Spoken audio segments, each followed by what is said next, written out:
Chapter 304, Tower Defense 1. As he was returning from the tavern, Waylon suddenly heard the sirens of the city ring out. Without wasting any time, he hurriedly ran towards the outer walls of the city where an elderly figure stood. Deeply gazing into the distance on the top of the enormous wall outside of the mountain where Henneler resided, a terrifying wind blew from below the walls. Oddly enough, despite the strong winds blowing, the old man's clothes remained completely still and didn't flutter the slightest. Sensing something, the old man turned his head and greeted Waylon with a calm smile. "Waylon, you're back. I just came back from a drink. What exactly is going on, Douglas?" Huh? Closing his eyes slightly, the old man, Douglas, looked towards the distance. Waving his hand, the strong winds around them completely disappeared and silence descended. He then pointed towards the distance, where a mass of black dots appeared in the distance. As you can probably tell, the demons are once again attacking. This time, they are attacking with a large number of troops. Putting his hands on the battlements of the castle, the upright projections on the castle walls shaped to look like teeth, Waylon glared. "Those bastards. Have they sent the big shots?" "Not yet. It looks like they are still trying to gauge the defensive mechanism of the city. So they've basically sent the cannon fodder. For now." Douglas calmly nodded his head. Stroking his long white beard, he softly reminded, "We should still be careful. We might never know what might happen." Nodding in agreement, Waylon suddenly thought of something. "Right, what did the dwarves say?" "The dwarfs? Yeah. Are they allowing us to help them?" Acting without permission could enrage the dwarves.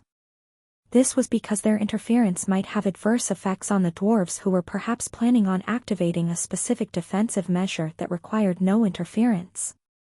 If they wanted to act, they could only do so at the okay of the dwarves. After all, they were here to please the dwarves, not antagonize them.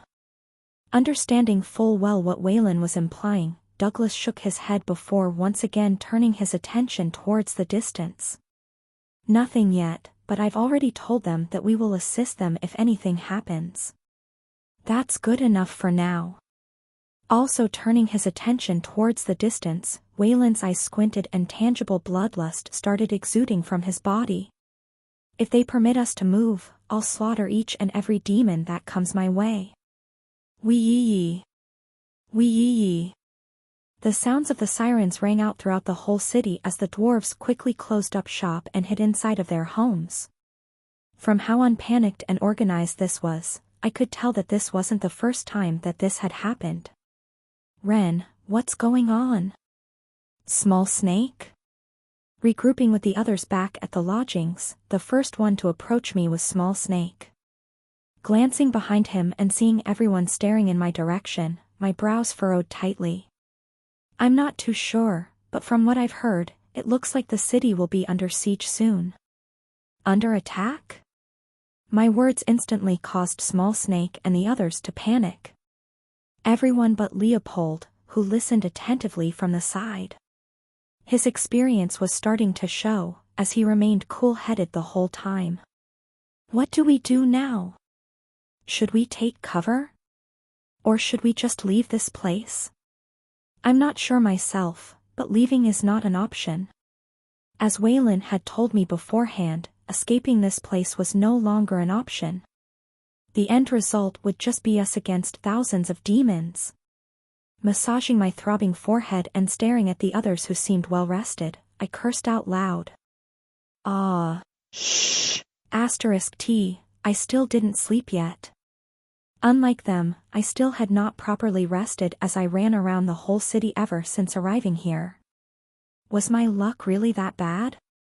But at the moment, Small Snake tapped me on the shoulder, disrupting me out of my thoughts. "What is it?" "Ren, what do you suggest we do?" Lowering my head and looking at Small Snake straight in the eyes and looking back at the others who were also waiting for my answer, I let out a groan. Ugh. Whatever, I don't care anymore. Once again taking out my sword from my dimensional space, I put it on my waist and tapped on my watch. A holographic map of the city appeared in front of me. Musing for a moment, I soon came up with a decision. Let's just go help out. It'll be good training for us. Not only that, but it would also raise our reputation amongst the dwarves. In any case, I needed this to distract my mind off of the things that Malvin had told me not too long ago. Get ready, we're about to move. Before the others could respond, I had already run.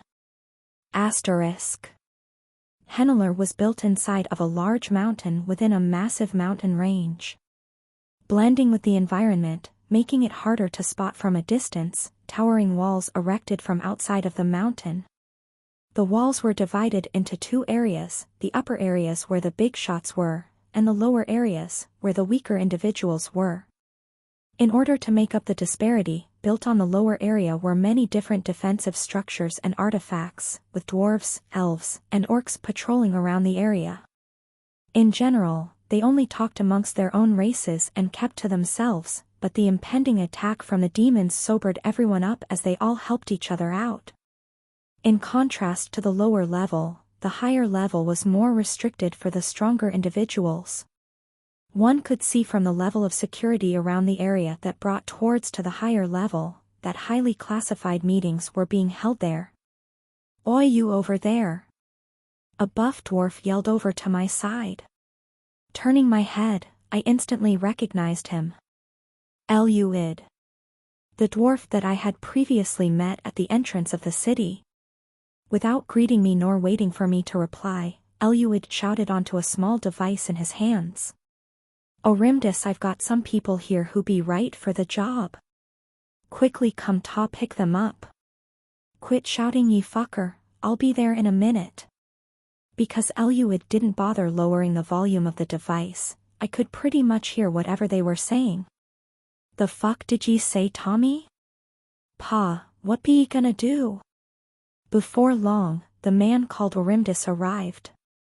Glaring at Eluid, he raised his middle finger and flipped him off.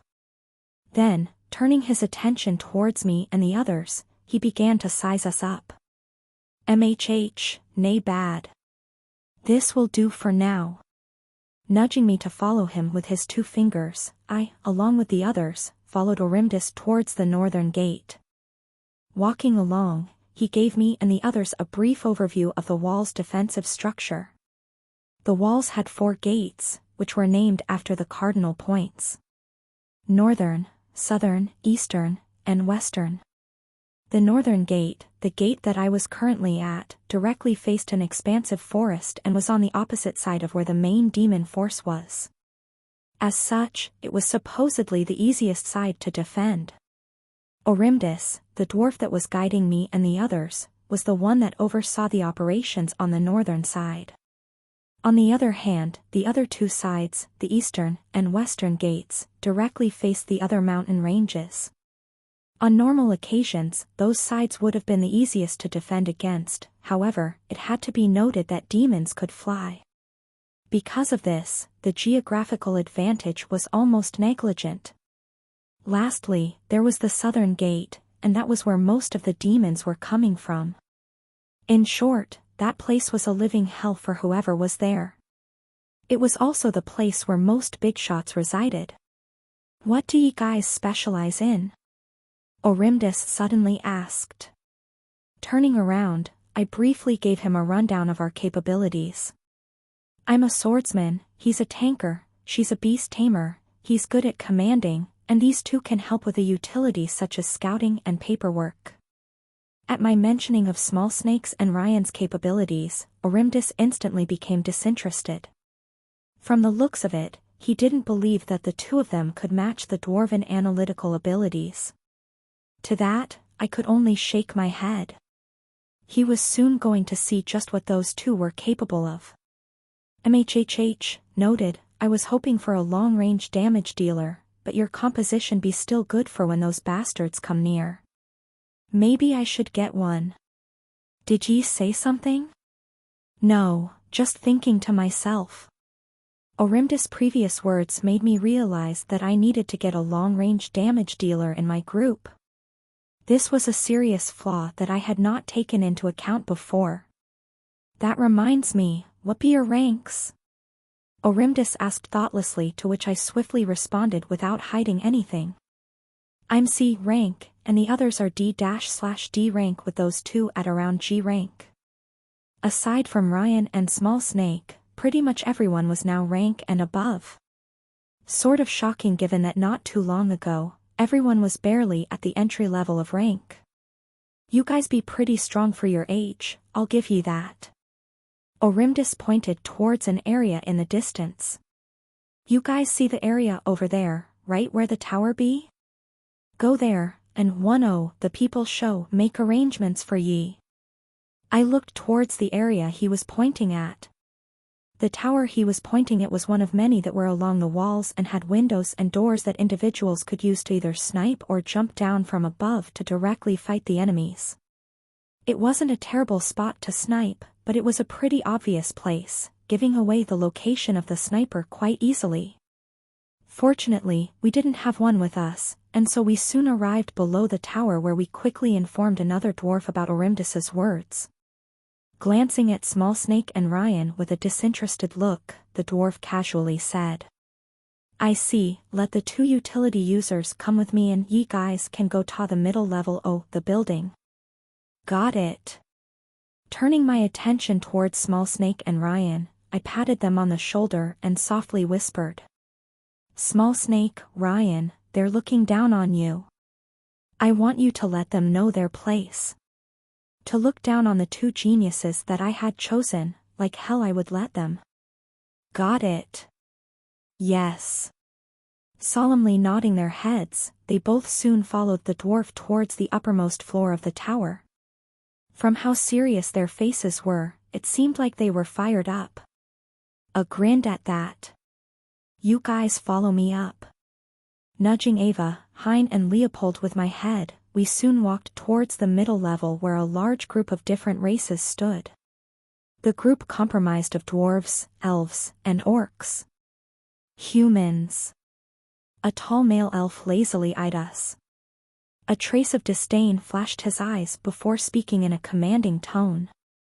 Tell us your abilities and rank. My brows knit. Rendover, rank C-, swordsman, Ava Leafs, rank D-, beast tamer. What are humans doing here? An orc at the back suddenly raised his voice, cutting me off. His tone sounded quite displeased. We have no use for you weaklings over here. Go tell the dwarves that we can handle this side ourselves. You'll be a hindrance. No can do. Ignoring the orc, I sat down on the ground and proceeded to ignore the orc. Leopold followed my example and also sat next to me. Out of all the people in my group, he was the only one that never appeared nervous in any situation. I guess this was due to all the experience he had. Eyeing Ava and Hein, who was still standing, I patted the ground next to me. What are you guys doing? Sit down as well. Yes. Okay. Did you just ignore me? My behavior obviously did not sit well with the orc, who stood up from his spot and glared in my direction. Glancing at him from the side, a trace of disdain flashed across my eyes. Having been to Amora, a place filled with bloodthirsty orcs that fought with their lives on the line every day, the orc before me was a joke in my eyes. I couldn't even be bothered to argue with him. Let alone the elf that was too full of himself.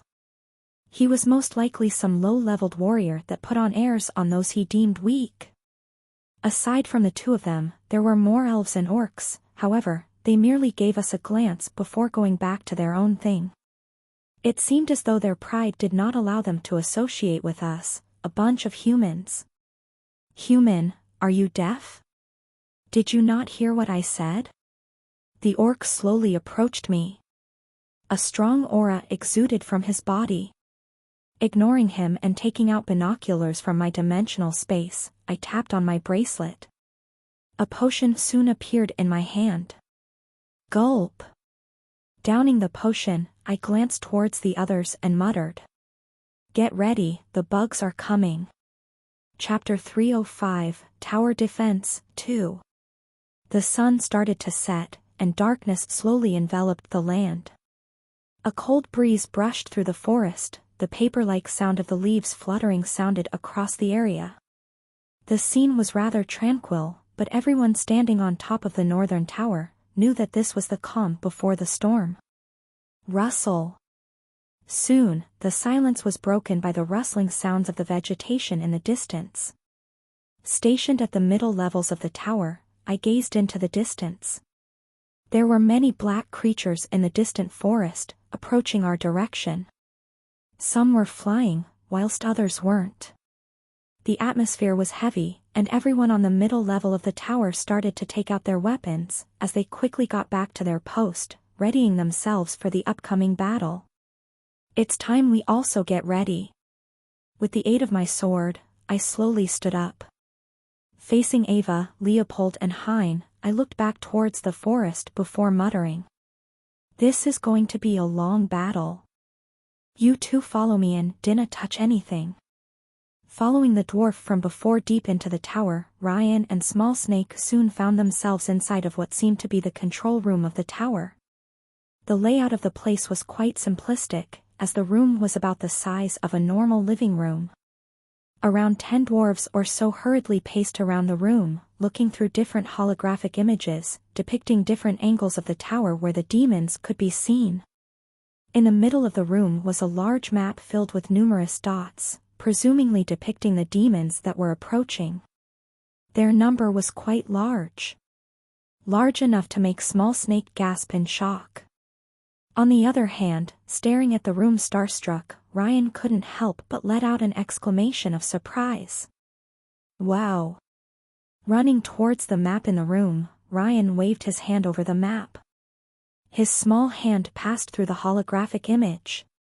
This looks so cool, how does it work? Ryan, calm down. Small Snake hurriedly went to stop him. However, their disturbance did not go unnoticed as an older-looking dwarf pointed in their direction and shouted. Oi, who let the two o' them in? And what be a child doing here? It's me. The dwarf that led Ryan and Small Snake in raised his hand. Sir Bamus, I did this under the orders of Sir Orimdis. Orimdis? TSK.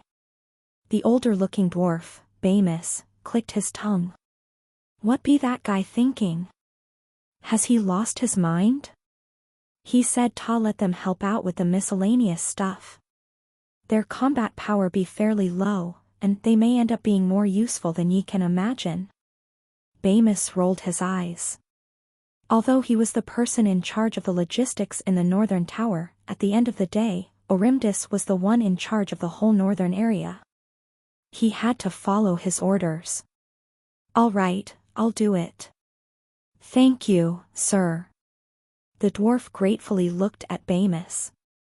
Although Bamus was ill-tempered, he was not someone who would refuse a helping hand. Furthermore, he really needed someone to help him out. Though he wasn't really sure about the ability of the two humans before him, the tasks he was about to give them wasn't too hard. You two follow me. Following Bamus, Small Snake and Ryan stopped in front of a large wooden desk. Atop the wooden desk was a similar map to that in the middle of the room, the only difference was that it was much smaller. I won't give ye guys a hard task, ye see over here? Bamus pointed at the map. More specifically the red dots around the map. This device over be a simplified version o' the map in the middle o' the room, and it gives us an overall outlook o' the battlefield. Tapping on a specific area of the map, a small square appeared on the map displaying the current situation of the area. Wow! This startled both Ryan and Small Snake, who looked at it with amazement. Staring at the two, Bamus's voice filled with pride. Your task be simple. What ye guys need ta do be report ta me every couple o' minutes how many demons be approaching from the different sides o' the tower. Ye guys can do that, right? Tilting his head, Small Snake asked. We can, but why can't the device count it? Since their devices showed the dots on the screen, couldn't they have a system that directly counted them? Fully expecting the answer, Bamus answered. The main device can, but we do this just in case the artifacts miscalculate the data. After all, the demons could be using some special techniques that avoid the detection of the device. Sometimes, a discerning might be better than a machine. So that's why. Ryan turned his attention back towards the maps. He then tilted his head and mumbled something to himself. Crossing his arms, Bamus stroked his beard before turning around. Good, then I'll leave you two. 134 left, 56 right, and 329 from the front. However, before Bamus could leave, Ryan spoke up. His eyes darting all over the map. Bamus, who was just about to leave, almost tripped over. Turning around, he glared. What are ye talking about?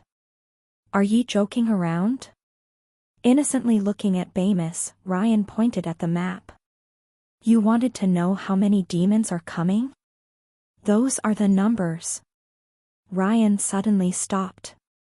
Blinking a couple of times, he corrected himself.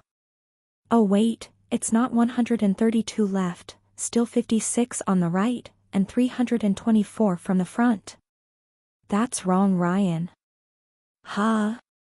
Small Snake interjected from the side, startling Ryan. Leaning forward, Small Snake tapped on the tower. Soon an image of the place appeared and Small Snake explained. Ryan, you forgot to count the ones that have infiltrated, there's about 22 missing from your count. Lightly smacking Ryan in the head, Small Snake's head shook in disappointment. This is what happens when you're trying to show off. Sorry. Holding on to the back of his head, Ryan dejectedly lowered his head. Staring at the duo from behind, Bamus was speechless. What the? Turning around and walking towards the main map in the middle of the room, Bamus checked if what they said was correct. Before long, his mouth opened wide. Turning his head and looking towards Ryan, who was still being scolded by Small Snake, Bamus's eyes opened in shock. What they said perfectly matched what the artifact said. From the looks of it, the enemy did not have any battle strategy prepared. Like a swarm of locusts, the demons charged from above. Demons riding onto huge beasts followed from below. Rumble. Rumble. The ground shook, and a cloud of dust appeared in the distance. Shee. The next moment, the elves raised their hands and magic circles soon appeared on the palm of their hands. Before long, spells started raining down from above. Towards the demons in the distance. Gazing at the scene from behind, I was impressed by the elves' firepower. Unlike typical novels that had elves specializing in archery, I instead designed them to be good at magic rather than archery. Probably the only different thing that I did in my novel. Even then, that didn't mean elves were bad at archery, it's just that they were far better magicians due to their affinity with mana. On a different note, it was quite easy to tell how strong an elf was. This was measured by the hair color of an elf, with green hair signifying lower affinity with mana, and with silver, which was the hair color that royalty had, signifying the highest amount of affinity with mana. Suddenly, a tremendous spell appeared in the sky. Lingering in the air for a couple of seconds, it soon fell towards the demons in the distance like a meteor. Boom! The ground shook and hundreds of demons died instantly. Turning my head towards the elf responsible for the attack, I found out that it belonged to the elf that had greeted me before. His hair was a color mix between gold and green. Damn! Even though green-haired elves had a low affinity with mana, that didn't mean that they were weak. The low affinity was only with respect to other elves. Compared to us humans, they were still a notch above. Shio! Shio. On a different note, the elves weren't the only long-distance damage dealers, as the dwarves shot the demons from above with an object that resembled a gun. Although the things they were holding did somewhat resemble guns, they operated differently as they shot projectiles made out of mana. They were devastating as each shot equaled the life of a demon. Turning my attention away from the elf and the dwarves, and gazing below the tower, I found that despite the strong spells and attacks from the dwarves and elves, demons were still managing to infiltrate the place. They were simply too numerous. Woworg. Unfortunately for them, to those that infiltrated, the orcs were already waiting for them at the entrance as they quickly pummeled them down. With their huge bodies, the orcs prevented most of the demons from infiltrating the tower where the weaker dwarves and elves resided. Because they were so focused on the demons attacking, if a demon infiltrated, they would be left helpless. Bang! Bang! Explosions rang everywhere, signaling that the war was in full swing, with both sides slowly starting to accumulate losses. Ren, what are you thinking? Should we help out? Right. At Leopold's reminder, I realized that we had still not moved yet. To be honest, the reason why I did not move yet wasn't because I didn't want to fight, but because I found this situation a bit odd. Although demons were indeed a species that loved to fight, they weren't stupid either. For them to attack without any strategy was quite odd in itself. Ren? Coming. Well, whatever, the dwarves were probably aware of this already. My job right now was to get rid of as many demons as possible. I'll leave the thinking to the dwarves for now. Step aside. Walking down towards the lower level, the demons continue to flood in from all areas of the castle. Their incredible numbers made it hard for the orcs below to full stop them.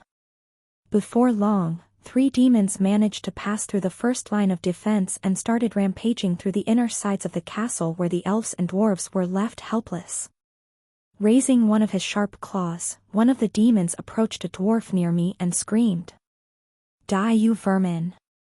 Hayek! Shut up! Click! However, before the demons could do any significant damage, a subtle clicking sound rang out and the head of the demon rolled on the ground.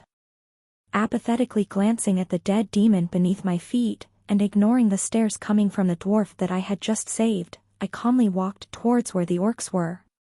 Stop! Just as I was about to pass through the orc defensive line, the orc that screamed at me before stopped me. He had evidently not seen me stop the demons that had infiltrated the place. What are you doing, human? He asked. A strong scent of blood exuded from his body. I'm helping out. I coldly replied. Putting his hand on my shoulder, the orc pushed me back. Get back, human, you'll only be a hindrance. Wait, what are you, Weck? Smiling, I grabbed the orc's hand that was on my shoulder. Squeezing tightly, the orc let out a groan. Ugh. Know your place. I coldly muttered. To think that an orc who was not even rank like me had the audacity to try and stop me. He wasn't even one of the strongest people present, yet, because he thought I was weaker than him, he tried to walk over me. What a delusional orc he was. Coldly looking at him, I forcefully withheld my impulse to kill him right on the spot and let go of his hand. Next time you lay your hand on me, I'll cripple it. Then, turning my attention towards the demons in the distance, I tied my hair up and unsheathed my sword. Sheeing. Hein, Ava, Leopold, cover me. Glancing at the others behind me, I shoved some of the orcs to the side and directly entered the battlefield, much to the shock of the orcs and others. I really wanted to see how long I could last without using the keiki style. Chapter 306, Tower Defense, 3. Bang! Hyuk! Blocking the attack of a demon, Hein let out a groan. Even then, his footing remained glued to the ground. Solid and unmoving. Toodle 2. Right as Hein blocked the demon's attack, a melodious tune sounded. Following this, 3 wolves suddenly appeared out of nowhere as Ava stood behind them with a green flute in her hand. A subtle golden glow exuded from her body. Ava, get one of the wolves to aim for the leg. Standing behind, Leopold squinted. Get your other 2 wolves to attack the other legs and arm. Then, you don't have to worry about finding the core. To kill a demon, they needed to destroy their core, and finding the core was the challenging part of killing a demon. However, this only applied to titled demons. Untitled demons were not powerful enough to develop a core, and therefore, they would die by simple decapitation of the head. Sheeing. KHHH. On the other hand, standing next to Leopold, I slashed towards every demon that came my way. Usually, I would have gotten rid of every demon in my vicinity with just a simple movement of my sword. Unfortunately, I could no longer do that. At least for now. When I left Malvin's workshop and heard his words, I realized just how flawed my swordsmanship was. Simply put, I could no longer act as I did before. I needed to change, and what better opportunity than right now? This being the first wave, and the wave filled with the weakest demons, I had to make good use of this opportunity to get as much practice as possible. Spurt. Slashing forward, my blade sliced through the body of a weaker ranked demon, cutting him into 2 equal pieces. Weak. Black blood spilt all over my clothes and face. Clenching tightly onto the grip of my sword, I stomped my foot on the ground and twisted my torso. Then, releasing the tension in my torso, I slashed towards another demon. Yuck.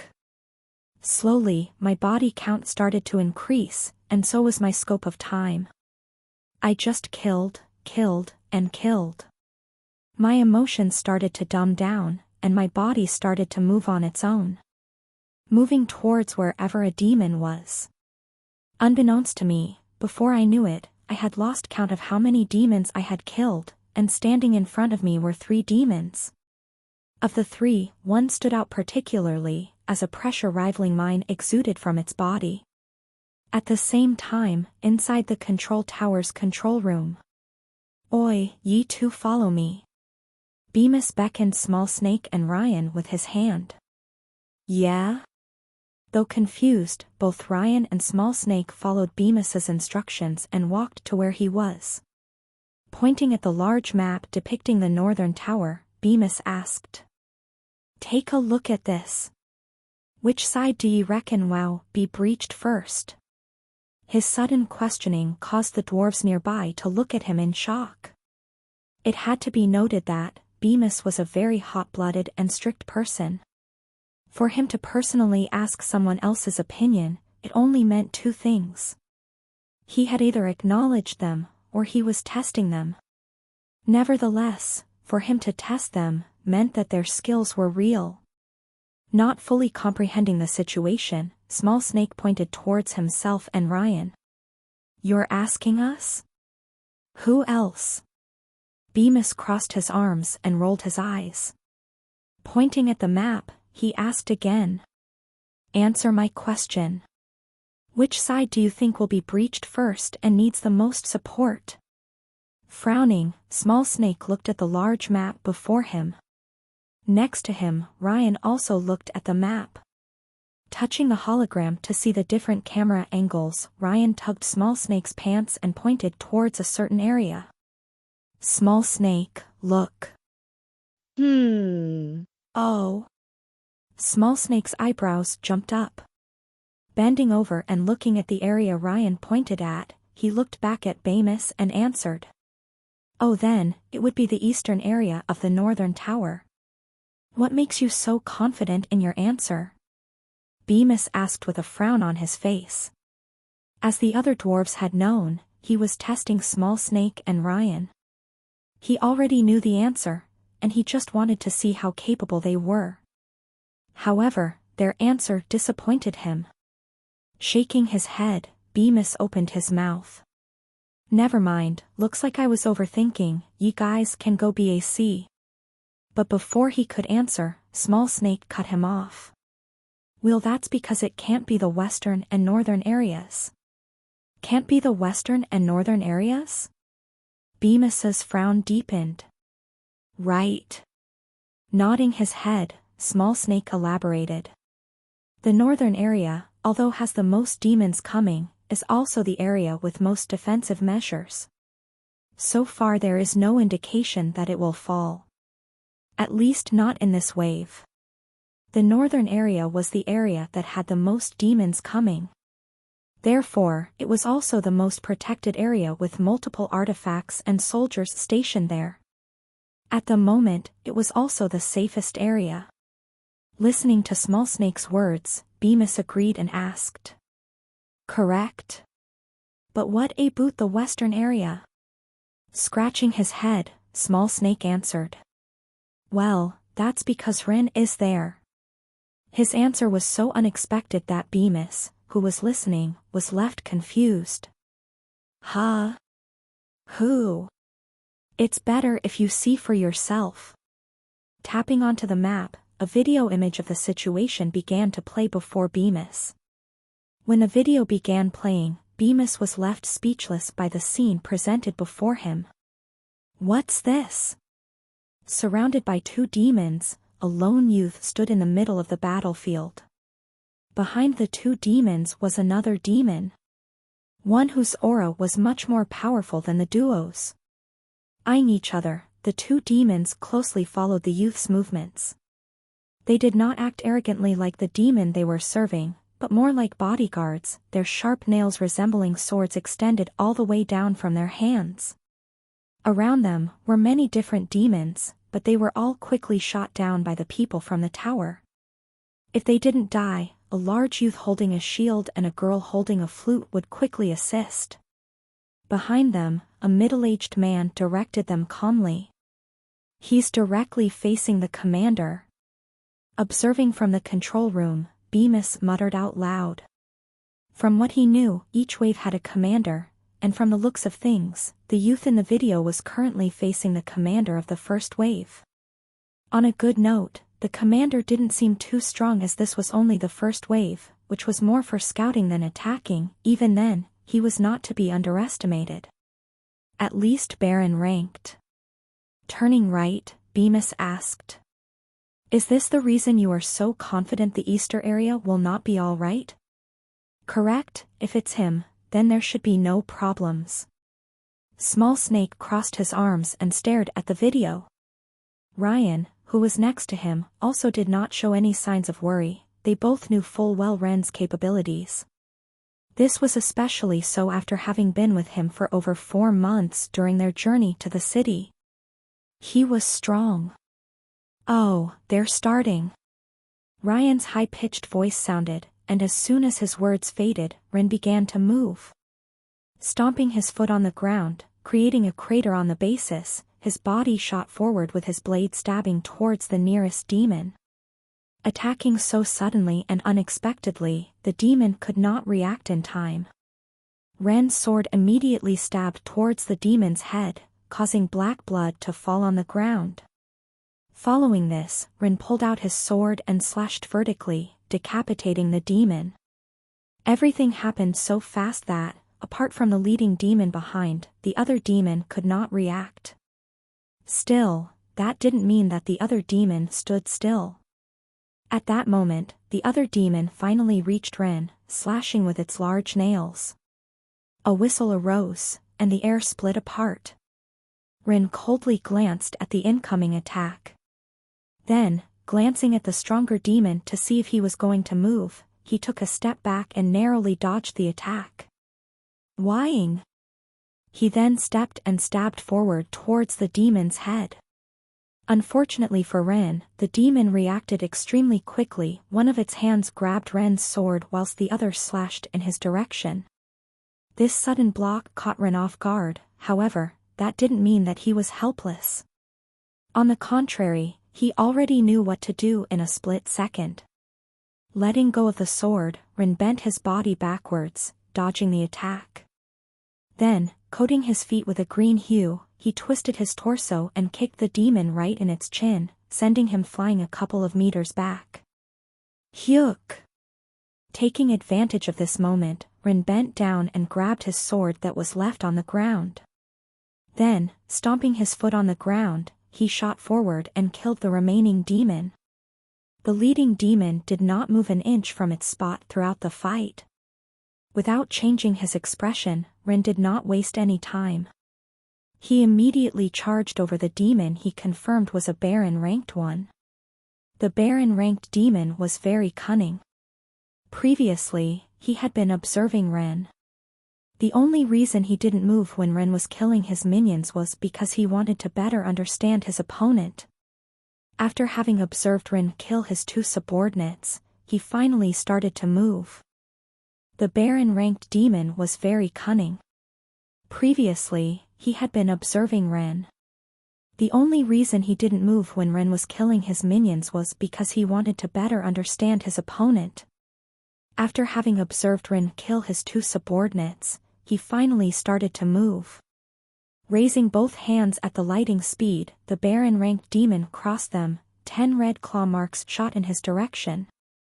Wherever they passed, scars would be left behind. Ren's expression suddenly sank. Sidestepping, he tried his best to avoid the attacks. However, that didn't mean he was unarmed, as a large gash appeared by the side of his chest. Coo! Red blood dripped down on the ground. Apathetically starting at the demon opposite, who had a cunning smile on his face, Ren exhaled. Taking out a potion from his dimensional space, he quickly downed it. In seconds, his injuries started to heal. Eyeing the demon opposite to him, a green glow enveloped his body. Stomping on the ground, Ren shot forward and raised his sword. Within seconds he reappeared in front of the demon who was waiting for him. However, much to the demon's surprise, once Ren arrived before him, he stomped his foot on the ground and forcefully pushed his body back. The sound of bones creaking sounded, and Ren's face grimaced in pain. Schwa!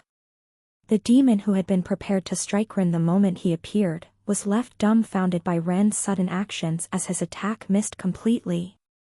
Got you! Ren once again raised his sword and slashed down with a slight smile. It was a simple strike, yet this strike looked terrifying to the demon who was left in an awkward position. Flop! Out of desperation, extending the back of his wings, the demon flapped them and his body shot back. Unfortunately for him, Ren's attack still managed to hit him. An arm flew in the sky and black blood dripped on the ground. Thud. The arm fell on the ground with a slight thud, not so far from where Ren was. Hoo-woo-walk. Silence descended around the area where Ren was. Following this, an enraged scream sounded from above as the Baron-ranked demon pointed at Ren. Kill him! His bloodshot eyes glared at him, and tangible bloodlust started exuding from his body.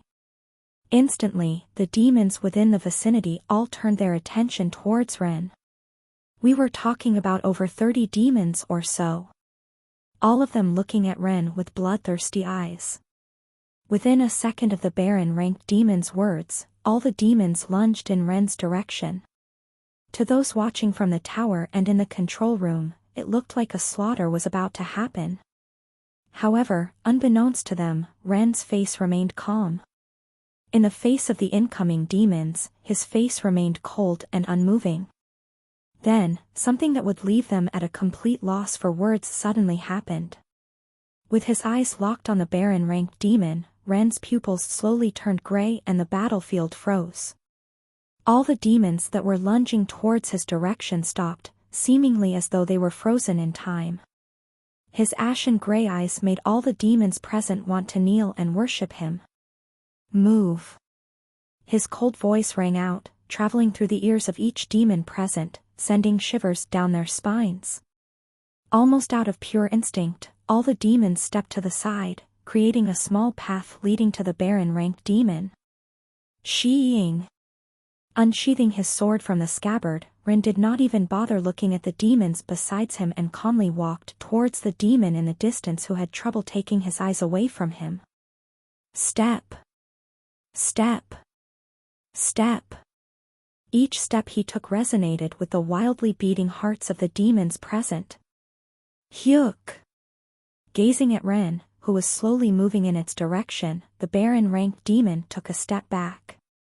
Even though it was not completely helpless like the other demons who could barely move, nevertheless, the demon was injured and its state of mind was weak. The effects of the one had crept through its weakened mind, resulting in the momentary loss of the demon's will to fight. Soon Ren stopped in front of the demon. Raising his sword, he muttered, "This is enough for today." Schwa! Ren slashed, and a head flew off. Spurt! Following this, Ren dug his hand into the demon's body and removed a black core from the demon's body. Just like that, the first wave ended. Chapter 307, Interlude 1. See, what did I tell you? With him there, the western side is safe. A slight smile appeared on Small Snake's lips as he looked at Bemis beside him. Secretly he was sighing in relief. Although everything went as he had expected, there were some close calls. Ren's way of fighting was a lot more different than he had seen before, but still, he had won, and that was all that really mattered. The only one that wasn't happy with the situation was Ryan, who sulkily said, "My calculations were wrong, Ren took much longer than usual." "You thought so too?" Ryan's words caught Small Snake's attention, who lowered his head and patted him on the head. "I'm glad I'm not the only one who thought so." Now used to Small Snake patting him on the head, Ryan didn't react and continued to sulk. "My calculations were off by 5 minutes. 5 minutes? Yes. Placing his hand on his chin, Small Snake mused for a couple of seconds. Then, turning his attention towards the video depicting Ren's fight, he nodded in agreement. "Looks like you're right. Ren could have ended this 5 minutes faster than expected." "Did something happen to Ren?" "Not sure." Small Snake's brows knit.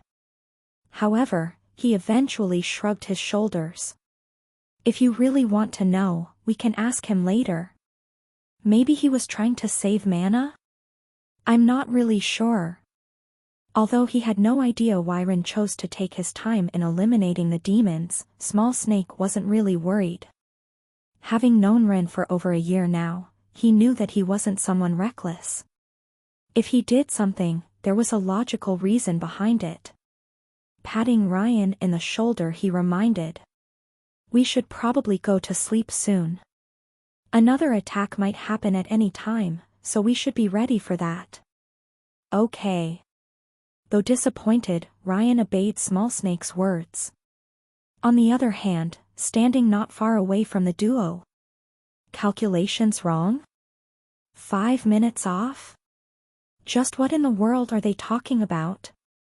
Bemis wondered as he speechlessly looked at the duo discussing amongst themselves. Although he had heard what they said, he couldn't comprehend what they were saying. Were they saying that the human that defeated the Baron-ranked demon did not go all out? That came to him as a shock since his performance was still deeply imprinted in his mind. "Sir Bemis." Disrupting Bemis out of his thoughts was Small Snake. Lifting his head, Bemis asked, "What is it? Do you mind if we go take a quick nap?" "Nay, go." Waving his hand, he quickly shooed them out of the control room. Their performance was excellent. Furthermore, Small Snake's words were correct. Another wave was coming soon, and so the best option right now was to sleep.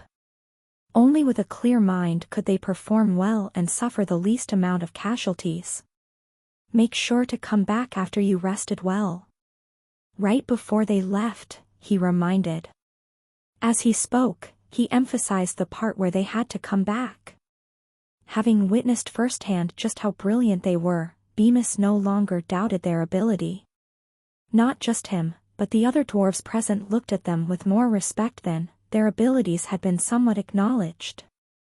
They were people they desperately needed, and he couldn't afford to miss out on such talented people.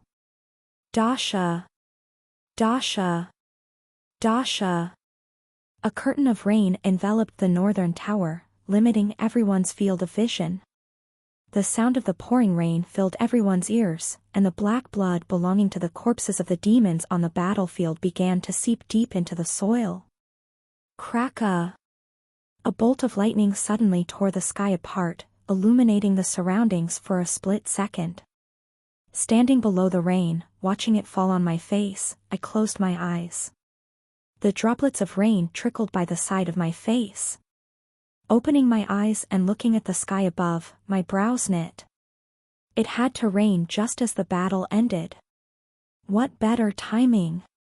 By now, all of the demons had been killed or had fled, and what was left behind was only a trail of corpses.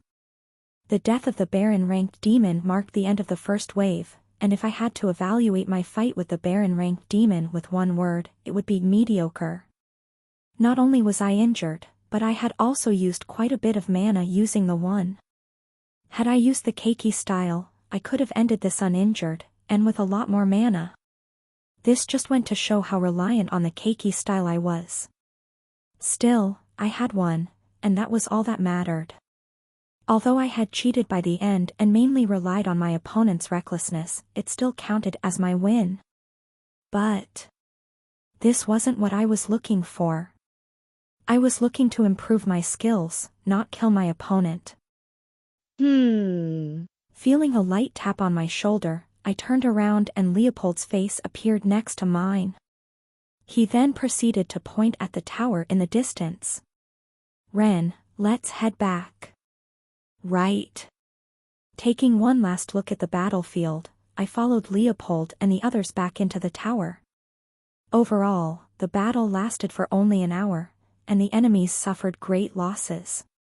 The battle could be considered a success since the tower wasn't breached, and we managed to ward off the first wave without letting them know too much about the defensive system of the tower. That being said, the dwarves also suffered some losses due to the demons managing to break through the tower. However, overall, the result was in favor of the dwarves. Furthermore, this was when the dwarves had still not activated all their defensive measures. Because it took a lot of energy to operate, the dwarves chose not to use them for now. The dwarves weren't planning to show all of their cards just yet, however, the demons could say the same thing since they only sent the cannon fodder so far. The upcoming battles were going to be extremely dangerous. Wham! Yawning, I reminded myself to get some sleep. With the threat of the second wave coming, I had to be in optimal condition for my next fight. Ava, how many did you kill? I've got 8. What about you, Leopold? Me? 8. 8? That's the same as Ava. No. Shh. *T, who do you think was commanding you guys? Her kills are my kills. What? Not fair. Overhearing the others' conversation, I shook my head. I had long lost count of the number of demons that I had killed in the last battle, but it would be around 15 to 20 if I had to make a rough estimate. Needless to say, this was to be expected since I was a rank higher than them. The moment I stepped back into the tower, I felt multiple eyes directed towards me. They belonged to those that had witnessed my fight below. What is it? Halting my steps, I found the same orc from before blocking my path. His fierce eyes looked down on me from above. Lifting my head and staring back into those eyes, my mouth opened. Are you picking a fight with me? Did he perhaps get offended for what I did before? If so, I was prepared to let him know his place again. No, I can't fight. However, I quickly halted those thoughts. The lingering bloodlust was still affecting my mind, and if I fought now, I might lose myself. The consequences of such actions would be highly detrimental to me and the others. I was prepared to use monarch indifferences at any time, now. Get out, oh. However, contrary to what I had expected, the orc lowered his head and apologized. I'm sorry. What? My composure took a hit as my speech stuttered for a second. What are you talking about? It was completely different from what I had expected the situation to turn out. Misunderstanding my words, the orc knelt on one knee and raised his voice. I'm sorry for what I did to you before. I didn't know you were that strong. What are you doing? Get up. Unable to take the orc's antics, I grabbed his arms and pulled him up. I was seriously taken aback by the situation. And if that wasn't all, the elf from before also came up to me. Human, you're not half bad. Though his words weren't as direct as the orc's, the intent was clear.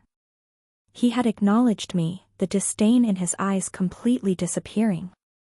Their reaction slightly changed my perception of the individuals present in the room. From what I could see, they didn't act the way they did to me before because I was human, but more because they thought that I was weak. They respected the strong and disdained the weak. If only humanity was like this. There was a reason why the other races were stronger than humanity. Now that I, along with the others, have shown a glimpse of what we could do, we had earned the respect of the people present in the room. Of course, not everyone was convinced, but for now, this was good progress. In the future, if we continued to perform as we did today, perhaps their minds could be changed as well. My initial wariness disappeared, and I took out my sword, much to the vigilance of the others. Looking at the orc below me, who was fearlessly staring back at me, I opened my mouth. So, who should I ask if I want to repair this? A small smile appeared on my lips. Before dawn, Orimdis walked into the logistics department with a bunch of papers in his hand. With glaring black circles beneath his eyes, he dragged his tired body up the stairs that led to the control room of the northern tower. Bemis, give me a report on the situation here. With his hands crossed, Bemis looked at the map of the tower in front of him. Then, as he heard Orimdis's voice, he turned around and gave him a casual glance. Orimdis? You're finally here. I'm tired. Can't you make this quick? Orimdis placed the stack of papers on a nearby table and leaned on it. He then proceeded to close his eyes. Running around doing logistics throughout the whole northern walls, he was beyond tired. Furthermore, he was still not done with his job.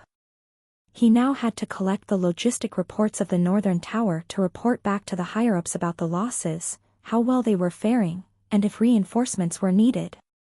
It was a tough job. Oi. Walking up to him, Bemis asked. Where did you find those humans? Humans? Opening his eyes, Orimdis tilted his head to the side. Because of how tired he was, it took him a bit to finally realize what Bemis was talking about. Them. Orimdis smacked the palm of his hand. It was then he recalled that he had assigned a group of humans in the northern tower. His joy did not last long, however. With a worried look, he turned his attention towards Bemis and asked. Did something happen? Did they cause any trouble or did they die? Eyeing Orimdis for a couple of seconds, Bemis eventually shook his head. No, it's the opposite. The opposite? Just take a look at this. Swiping his hand, the holographic image of the map disappeared, and what replaced it was a video. What are you doing? Dawn. Shut up and watch. Bemis directly cut him off. He was getting irritated by Orimdis's attitude. Tapping the air, the video soon began to play. What was displayed on it caused Orimdis, who was half asleep, to sober up real quick. What in the bloody? /n, don't know if you've noticed, but the previous chap uploaded was in fact an unedited version. I accidentally copied the wrong draft. It should be fixed now. Chapter 308, Interlude 2. That is all. Inside a spacious white hall, a dwarf put a small file on top of a desk and stepped back. Looks like the situation is still stable. There were multiple people inside the hall, sitting on a large oval wooden desk. One of them grabbed the papers and read through them. He was a bald old dwarf. He wore circular black-framed glasses and had thick black brows. We've only suffered minor casualties so far, and the city hasn't been breached.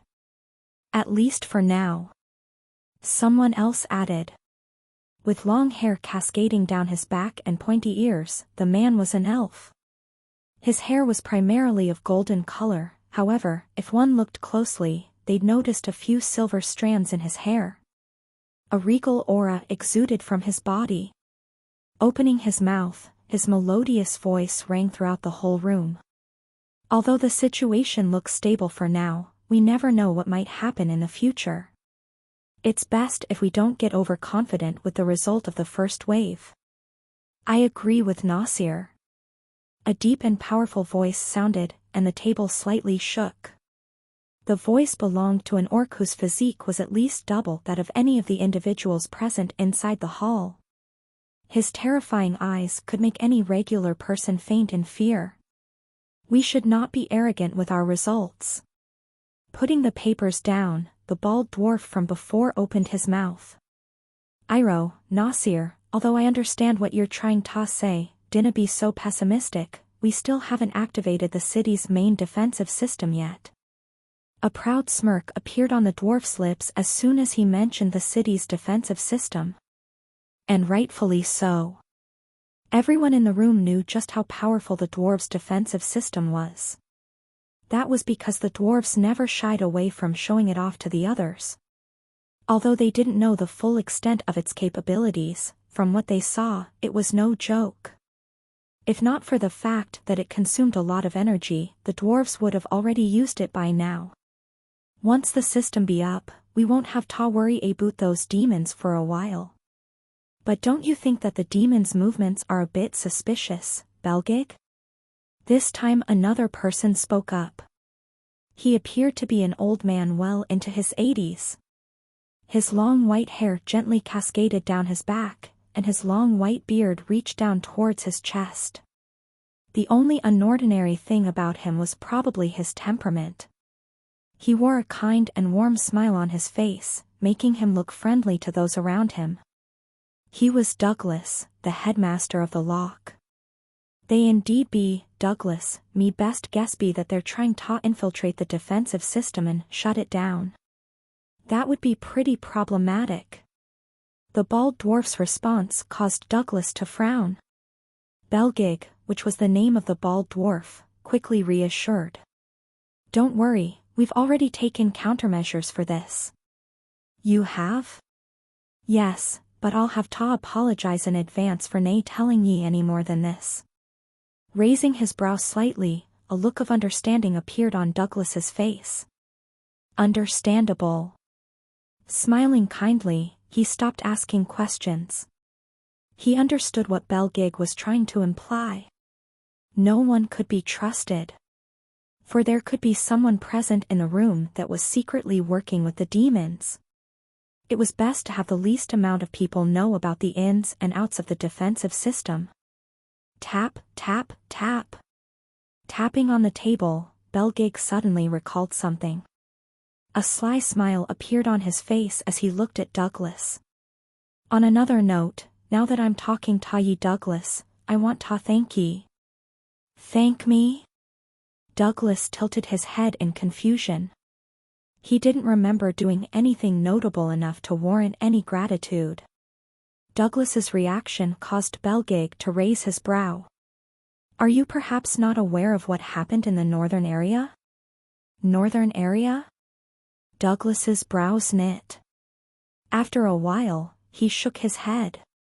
No, I apologize. Is that so? Belgig frowned and looked towards the corner of the room where another dwarf stood. Waving his hand, he beckoned for him to come to him. "Oi, you there. Show Douglas the video of the Northern Tower incident." "Yes." Taking out a small device, the dwarf placed it in the middle of the table and a holographic projection soon appeared in front of everyone. Tapping on the device, a video soon began to play. "Here you go, sir." "Thank you." Dismissing the dwarf, Belgig began to look at the video. Although he had already seen this before, he couldn't help but want to watch it again. It was very entertaining. Besides him, the other people also curiously watched the video that was playing. Furthermore, turning his head, Belgig amusingly looked at Douglas. He wanted to see his reaction. Huh? It was then that they witnessed the outstanding scene that happened in the Northern Tower. From how those at the towers beautifully defended the place with a massive spell, Turin, Ava and the others defending the western area of the tower by themselves. The video lasted a total of 10 minutes, and by the end of it, some couldn't help but compliment. Not bad. Though lacking, they aren't bad at all. They also look quite young. They are quite the talented humans. Although the battle wasn't anything in their eyes, it was still quite an entertaining watch. At that moment, whilst everyone was lightly praising the youths, the only one who wasn't was Douglas, who looked intently at a certain youth on the screen. Where have I seen him before? We're here. Separating from the others, I followed the orc from before down the stairs of the tower. Towards the utility center.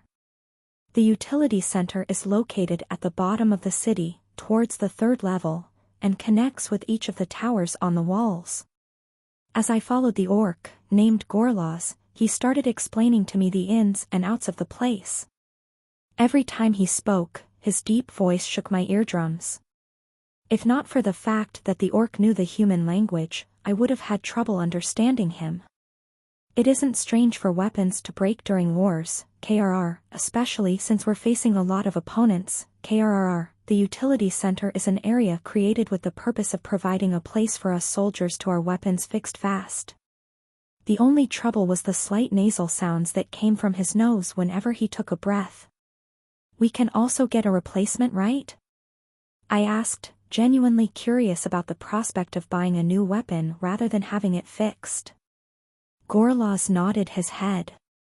"Correct, if beyond repair, you can have a new one made, or replaced, KRR, you must use achievements points to pay for anything here." Achievement points? It's KRR, the payment system used over here. Clank. Reaching the bottom of the tower, Gorlaz opened a large metallic door. As soon as he opened the door, a wave of hot hair brushed past my skin. A strange pungent smell also lingered in the air, prompting my nose to involuntarily close up and my face to grimace in disgust. Ugh. It seems like I was the only one not used to the smell as Gorlaz continued to leisurely move forward. The more demons killed, the more achievement points awarded. KRR, achievement points are used to reward those that contributed a lot during the war. KRR, also a great way to motivate soldiers. Catching up to him, I asked, "How do I check my achievement points?" Gorlaz halted his steps. Then, looking at me, he asked, "You want to check your achievement points?" Yeah. I nodded. If it's like he said, I should have some points, no? Though I didn't know the exact number of demons I had killed, I definitely should have killed enough to get a decent number of points. Follow me. Hurrying my steps, I followed Gorlaz from behind. Because he was at least twice my size, each step he took was about 2 or 3 of fine, making it hard for me to keep up. But this was nothing to me. Before long, we soon stopped in front of a large board. From where I was, I could see a long list of names displayed on it. However, because a large crowd formed around the board, it was hard to see the full names of the people as they obstructed my view. KRR, step aside and let other people see. If not for Gorlas paving a path for me with his big body, I would have had a difficult time checking the leaderboard. Soon the board appeared in my vision, and I was able to catch a glimpse of it.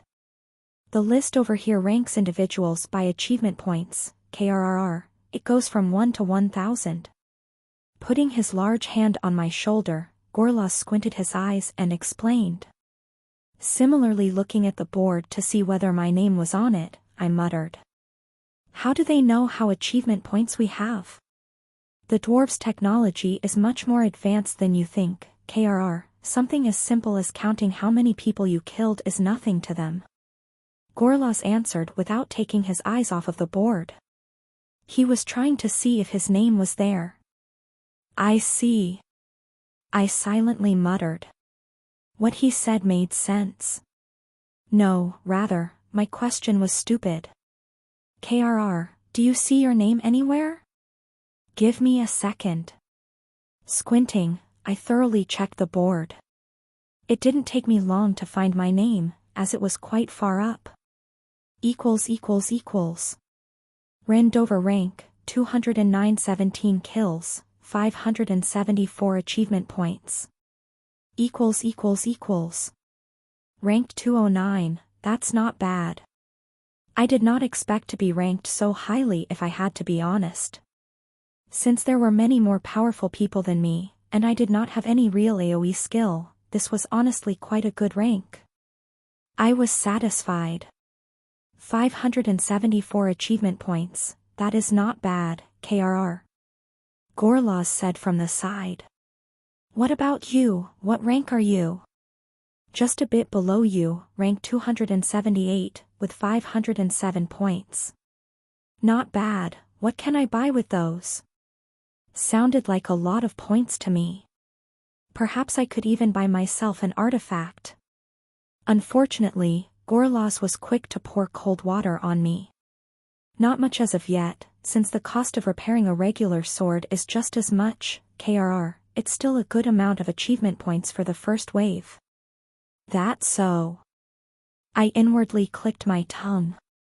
The fact that the number of achievement points I had was only good enough to repair my sword was a bit disheartening, but on a good note, I could still use money to repair my sword. Since I had a few to spare, might as well use those and save the points for later.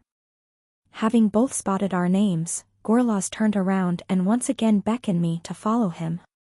Follow me, I'll bring you to a blacksmith. Thanks. Cracka. Bolts of lightning continued to tear the sky apart. Blocking the sunlight, a dark gray cloud hung in the sky. Rain began pouring down like torrents, limiting the vision of everyone present. Cracka. Another lightning sounded. Standing on top of the northern tower was a petite girl. The girl was Ava. Pressing both of her hands by the side of the wall, she silently gazed at the massive veil of rain. Lost in her own thoughts. This continued for a couple of more minutes before she sat down on the ground and took out a small pale green flute. The flute of Artemis. At first, she was skeptical about its abilities. What Ren had said was just too good to be true. But now that she had it, she realized that what Ren had said was true. This was a true game changer for her. As of right now, she could only control 3 animals with the flute, that was excluding her 2 other pets. Furthermore, according to Ren, in the future, once she got the flute repaired, she would be able to tame more. For that, she couldn't wait. I've changed, didn't I? A wry smile appeared on Ava's lips. If it was half a year ago, Ava would have never have had such thoughts. Thoughts about wanting to become stronger. The only reason she used to train hard was because she didn't want to let her parents and family down. Although they never looked down on her, Ava never felt uncomfortable at home. How could she? Everyone was so successful, yet, she wasn't. It made her feel insecure, and almost felt suffocating. Although she did enroll at the lock, she knew that she couldn't make it far with her monster tamer profession. That was just how she saw it not too long ago. It was this insecurity of hers that led to her shy character. However, that was the past. Standing up, a faint smile appeared on Ava's lips. It's fun. The prospect of getting stronger was fun. The prospect of going out from the human domain was fun. The prospect of feeling free was fun. Everything felt new to her, and she couldn't help but look into the future with excitement. Just how much stronger could she become? Wee-yee-yee. Wee-yee-yee. Suddenly, disrupting Ava out of her thoughts, the sirens began to sound. Following this, someone shouted. Everyone get ready, the second wave is coming. Gazing into the distance, Ava's hair blew away as a terrifying pressure bore down on everyone that was present on the tower. Without a doubt, this wave was going to be much harder than that previous one. Even then, she was not scared.